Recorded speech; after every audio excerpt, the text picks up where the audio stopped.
Hassan Zuya, the National Chairman of Jubilee Party. The Political Parties Dispute Tribunal has this afternoon delivered its judgment in appeal number E001 of 2023, which was filed following the meeting of our National Executive Committee on 10th February 2023. As you are aware, the tribunal had issued conservatory orders pending the hearing and determination of the appeal, which have now effectively been vacated by the judgment of the tribunal. The National Management Committee, NMC, has held a meeting this afternoon following the judgment of the tribunal and resolved that the party will now proceed to implement the resolutions of NEC made at the said meeting of 10 February 2023. A brief summary of those resolutions is as follows. 1.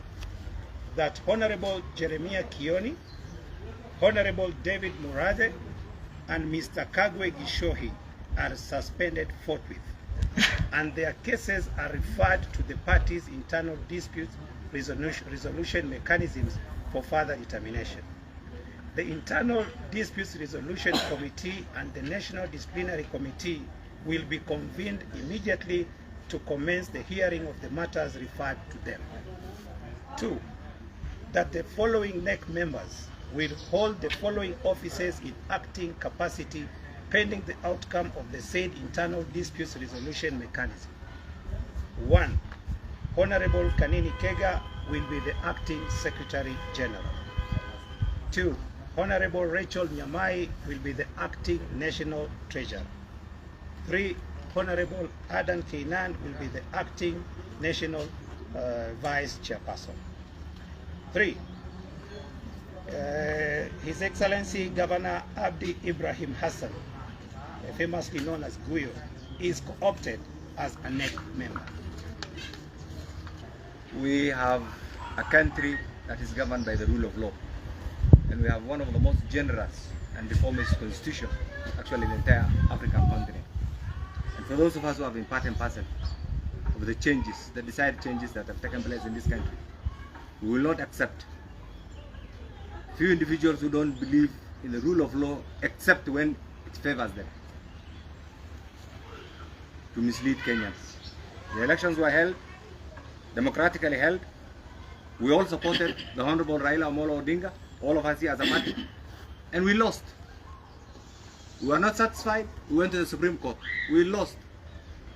We will not be party to this era of stone throwing, to this era of mandamando, to this era of demonstrations.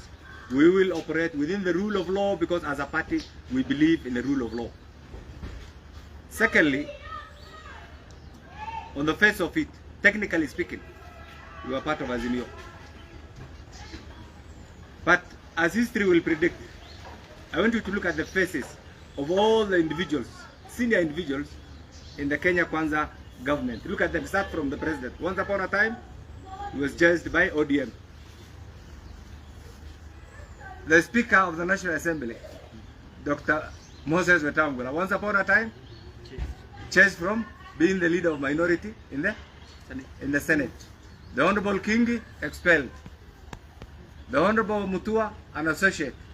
The Honorable Duale, sacked and expelled as an assistant minister. Look at the list. We will not be different. But one thing that we will not allow, times have changed. You can see the SG and the chairman have alluded to what we went through. Literally, we have been treated as not existing at all, even within parliament. All our positions, we are the third largest party. The opposition collectively were entitled to 3 commissioners in the PSC. There was an attempt to divide us. The first attempt was to say this slot will go to Kainan. The second attempt was to say it will go to Fatuma Dulo. The third attempt was to say Waluke. And in fact, the worst part of it, our brother Waluke, who had a challenge then, who was in prison, they purportedly nominated him, took a letter to his prison facility, but 2 days later, they nominated their own person. If that is not hypocrisy and inhuman, you can describe it. I don't know how you can describe it. Fatuma Dule just raised the concerns of the members of Jubilee. The other day she was the whip who took her position, an ODM member. The other day, the Honorable Professor Kamar participated in a meeting. She was told she was not authorized. Her position as a Pan-African Parliament member was given to an ODM member. And even house business. The Honorable Sabina Chege, the only illegality she committed was to participate in Jubilee meetings and say she will not be party to the era of demonstrations and stone throwing. A letter has been written to the Speaker to remove her. Honestly, being the third largest party, we are not going to be reduced to what I can call the Shia landers of an existing political groupings. No, we are rightfully constituted. We are the third largest party. We will campaign and demand for a rightful political space, both inside Parliament and outside Parliament. And we want to tell the Honorable Kioni, the former SG, we have no business with the Sufria menace. We have no business, and I want him to hear this. In fact, it's a curse. It's a curse. What he's trying to pray for is anarchy, famine, hunger, and total disorder. We will not subscribe. He's alone. You must have seen this. We as Jubilee family, we are united in supporting the rule of law, in supporting fairness and justice for the people of Kenya, and will continue to demand for our rights. Finally, the issue of bipartisanship committee. It's not a privilege. Aden Kainan is the longest serving member of parliament in the 13th parliament, and is not a test tube politician. You know the test tube politicians who are created by other politicians. He's a self-made politician. Will continue to fight for his space, and therefore those who are out in the villages abusing people. I don't believe in abusing people personally, but that is not a sign of naivety. Civility is not a sign of cowardice. It's respect. We want to be respected so that we also respect other people.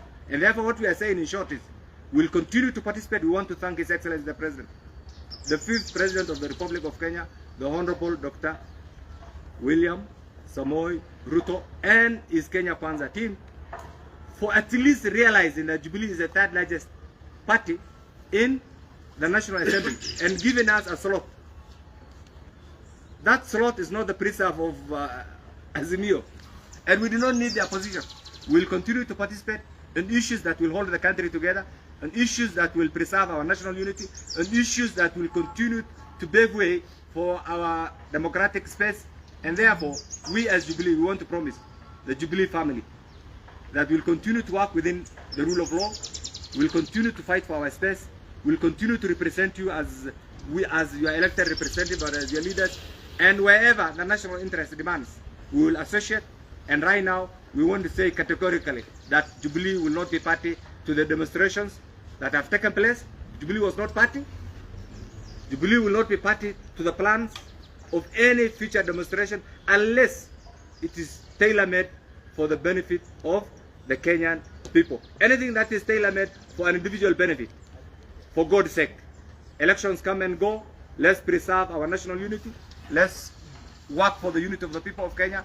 And in conclusion, what I want to say is, we will work as a distinct political party, both in the Senate and the National Assembly, and will be demanding for the Parliamentary Service Commission and other parliamentary agencies to recognize the leadership as nominated by the PG and give them the same benefit that goes to the two other groupings within Parliament.